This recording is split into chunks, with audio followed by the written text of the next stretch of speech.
when I came to Atlanta, I got really into fitness and became much more aware of how much better I felt when I was actually in the gym and paying attention. So I built myself a fitness practice, and I ended up having that for 3 years. Wow. Okay. And it was an amazing experience. This was in Buckhead?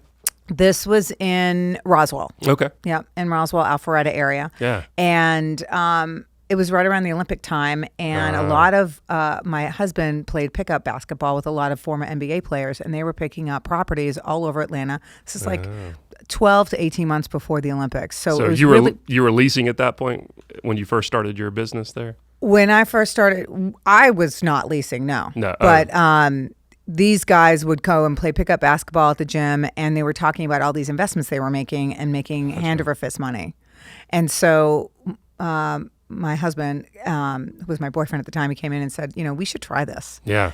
So, everything sounds really, really hunky-dory and easy to do. And it's really not easy to do, especially when you don't have all the tools and all the information. So not licensed, newish to Atlanta. We were like, all right, let's try our hand. He's very handy. He runs a residential painting company. Okay. So we thought, okay, with what we can't do, we'll hire someone to do. Right. So we ended up buying a very inexpensive piece of property in commercial or inner city, residential, inner city, downtown Atlanta. And it was the best house on the worst block. Yeah.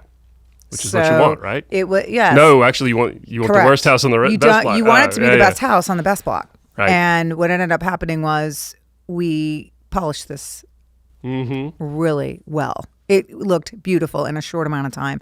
The 385 people that called on the ad to rent it or buy it didn't realize until they got there that was the wrong block to raise their kids on. So nobody wanted to do anything.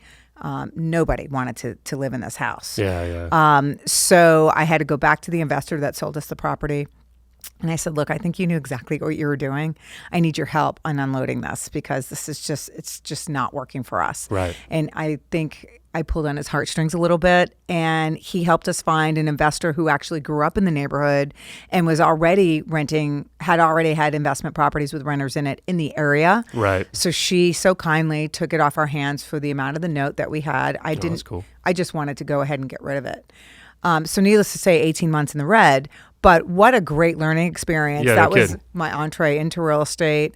And as I'm coming out of this scenario, my mother and I were on a conversation. She said, why don't I just give you the real estate course for Christmas?